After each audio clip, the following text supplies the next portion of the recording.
बिस्मिल्लाहिर्रहमानिर्रहीम। ख़ातिन हज़रात, मैं हूँ अख्तर अब्बास और आपके सवालों के साथ हाज़िर। आप सबको मेरा सलाम पहुँचे।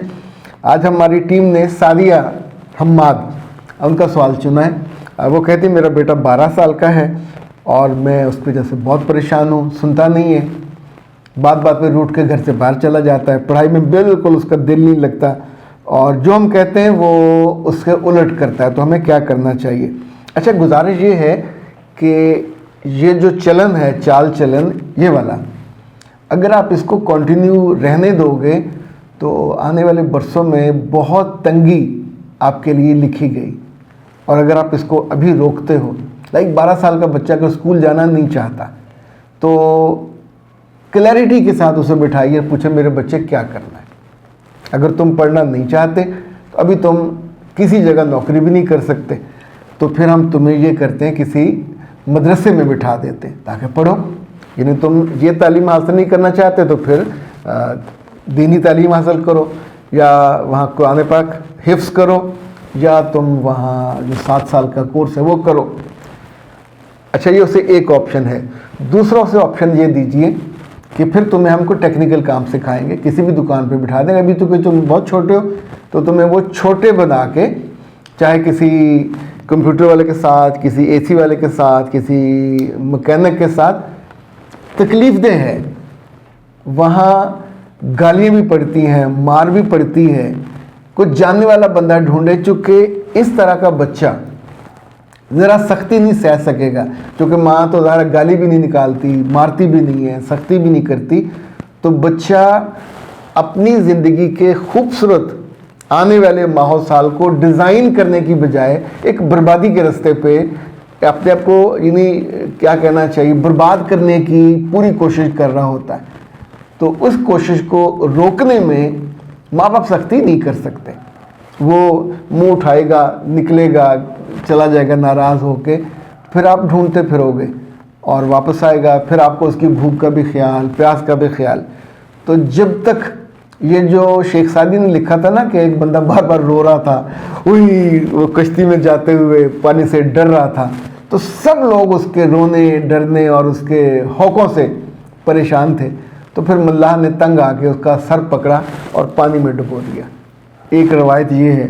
दूसरी ये कि उसको उठा के पानी में फेंक दिया। जब वो डूबने लगा तो फिर छलांग लगा के उसको लेके बाहर आए। बाकी सफ़र उसने फिर बिल्कुल वो जो सहम के किया।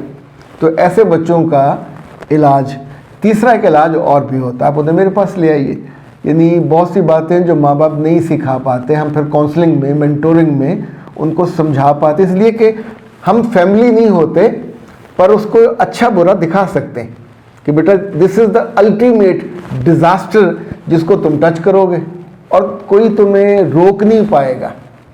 पहाड़ से गिरने के बाद किसी का अब्बा भी उस गिरते हुए को नहीं रोक सकता। फिर वो जैसे मुंह के बल गिरता है तो पल्ले, हड्डियाँ, पसलियाँ सब टूट आ जाती हैं, कुछ बाकी बचता नहीं है। अच्छा, ये बात आप किसी को नसीहत में कहोगे तो नहीं सीखेगा। ना लड़की सीखती है ना लड़का सीखता है। लड़कियों के चले फिर भी माँ बाप थोड़ा दबा लेते हैं, लड़के तो निरे अथरे होते हैं। और अगर 12 साल में ही ये हो रहा है तो आइंदा आप सोचिए कि एक मेरे पास केस आया था जिसमें लड़के की उम्र को 17-18 साल थी। उसके बाप ने कहा सारा दिन मैं कमाई इन वो हिवाजा, ये जो डे टू डे मजदूरी करते, जब शाम को घर आता हूँ तो ये खड़ा होता है और मेरी जेब में हाथ डाल के सारे पैसे निकाल लेता है। मैं उसको रोक नहीं सकता, मैं उससे लड़ नहीं सकता, क्योंकि मेरा ही बेटा है, मुझसे कद में भी 4 इंच ऊंचा है। दोनों माँ बाप मेरे पास आए थे और दोनों बूढ़े थे और किसी के रेफरेंस से आए थे, सो फीस उनसे मैंने नहीं ली थी। साइकिल पे वो उनके पास साइकिल था, लेकिन ज़ाहिर है माँ और बाप को जो दुख है ये उनकी सेहत भी खा जाता है, उनकी खुशी भी खा जाता है, कभी कभी तो ईमान पे भी हमला करता है। जब आप अपने बच्चों को 6-7 साल के बाद अपने साथ मस्जिद नहीं लेके जाते, नमाज नहीं पढ़ाते, अल्लाह से मुतारफ़ नहीं कराते, अल्लाह की मोहब्बत में मुब्तला नहीं करते, अल्लाह से डराने से बच्चा नहीं ठीक होता, बच्चा मोहब्बत से ठीक होता है। तो जब आपने ये सारे काम भी नहीं किए होते, इन्वेस्टमेंट भी कोई नहीं की होती, तो फिर वो अथरे बनता है। पत्थरे को किसी का लिहाज नहीं होता। मुझे याद है जिस ज़माने में मैं फूल में एडिटर था तो मिसेज़ इफ्तिखार, एक मेजर इफ्तिखार साहब की अहलिया थी, ये आती थी कैवलरी ग्राउंड से और बहुत समझदार खातून थी। तो उन्होंने मैट्रिक के बाद अपने बेटे को एक वर्कशॉप पे डाला। तो एक रोज़ उसने वो चूँकि अच्छी वर्कशॉप थी तो पता नहीं वो लांगड़ी कहते हैं जो पैंट और शर्ट इकट्ठी उसने बच्चे ने पहनी हुई, तो वो मेरे पास उसको लेके आई और कहा कि आपने कहा था कि 3 माह बड़े कीमती होते हैं। अच्छा, उस ज़माने में मैंने कोई एडिटोरियल लिखा था इस तरह का, तो इनको यूटिलाइज़ करना चाहिए। तो उसने कहा हमने इतना अच्छा ये फ़ैसला किया, he is happy, my husband is happy end of course mother was happy कि बच्चे ने उन दिनों VCR का था, फिल्में और कैसेट्स लोग देखते होते थे। तो उसने कहा शाम को जब आके बताता है कि आज मैंने फ़लाँ गाड़ी को देखा, और फिर वापस आके पढ़ता था उसके बारे में। उस ज़माने में ये नहीं था, ये क्या उसे कहते हैं ये जो AI और बाकी चीज़ें, तो उसके बारे में चीज़ें फिर वो ढूंढता था। और उन 3 से बाद में उसका माशाल्लाह GC में दाखिला हुआ। और लेकिन ये कि माँ और बाप की जो ओरिएंटेशन है ये बच्चे को बना भी सकती है और बिगाड़ भी सकती है।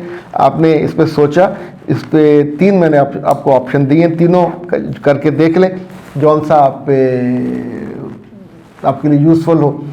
मुझसे रब्ता करना हो तो मैं चूँकि बराह रास्त रब्ते में आने से पहले आपको 0332 746 8746 ये हमारी टीम का नंबर है, तो आप उससे अपॉइंटमेंट लेंगे, फिर जिस टाइम लेके बच्चे को लेके मेरे पास आ जाइएगा।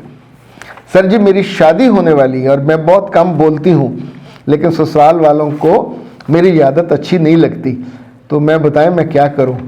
मेरे बच्चे, अक्लमंदी क्या होती है? अपनी गलती बंदा खुद पहचानता है, अपनी कमी को, कोताही को खुद पहचानता है। बेवकूफ़ी ये होती है कि वो गलतियाँ लोग निकालते हैं और लोग गलतियाँ निकाल के फैलाते हैं, रोकते नहीं हैं, छुपाते भी नहीं।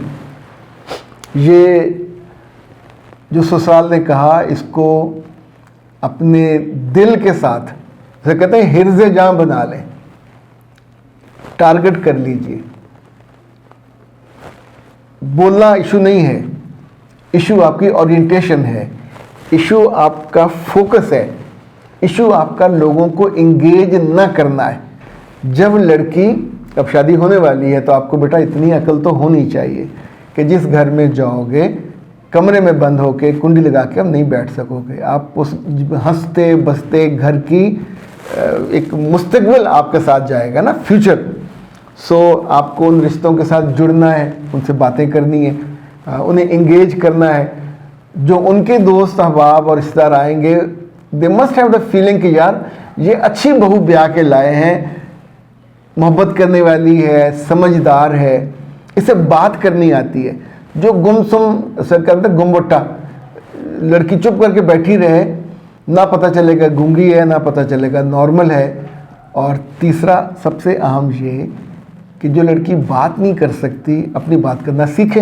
एक हमारा कोर्स है, उसका नाम है कम्युनिकेशन स्किल्स। बेसिकली कम्युनिकेट कर 4 तरह हम कम्युनिकेट करते हैं ना, बोलने से, सुनने से, देखने से, लिखने से। और आखिरी बात ये समझिए कि दुनिया भर में ये रिसर्च ये कहती है कि लोग कुल पूरी उम्र में 13% बोलते हैं। 87% उनकी आंखें, उनके चिक्स, उनके बॉडी जेस्चर्स ये बोलते हैं। तो मुझे लग रहा है आप इसे हम नॉन वर्बल कहते हैं कि आप नॉन वर्बल में भी कमज़ोर हो और वर्बल में भी कमज़ोर हो। तो अभी आपके पास टाइम है मेरे बच्चे, make it a target and improve. ये एक गैप है ना, इस गैप को इम्प्रूव कीजिए, इंशाल्लाह हो जाएगा। अगर आपने ये हमारा कोर्स लेना हो तो 0332 746 8746 पे कॉल करके अपना नाम, ईमेल, व्हाट्सएप नंबर दीजिए, कोर्स का नाम लिखिए, साथ उसकी फ़ीस है 4000 उसकी फ़ीस होती है, वो भिजवाइए। और 10 हिस्से इसके होते हैं, हर इसके बाद टेस्ट होता है। It's very effective, very useful, amazing course, you will enjoy. ये डंडे के साथ नहीं पढ़ाया जाता, अकल के साथ, मोहब्बत के साथ सिखाया जाता है। रिकॉर्डेड होता है, हमारी वेबसाइट पे होता है, हम आपको पासवर्ड और यूज़र नेम देंगे, और आप आराम से उसको कर लेंगे। मेरा ख्याल है उसके बाद अगर 10% भी आप में तब्दीली आ गई तो अगले 10-15% आप खुद कर लेंगे। चीज़ें इम्प्रूव होना, ज़िंदगी की हांडी में अगर मिर्च मसाला कम हो तो खुद ही डालना चाहिए, अपनी मर्ज़ी का, वो खुश जायका बनाएगा। कोई और डाल देगा तो ज़्यादा हो जाएगा, फिर खाया नहीं जाएगा। इजाज़त दीजिए, अस्सलाम वालेकुम।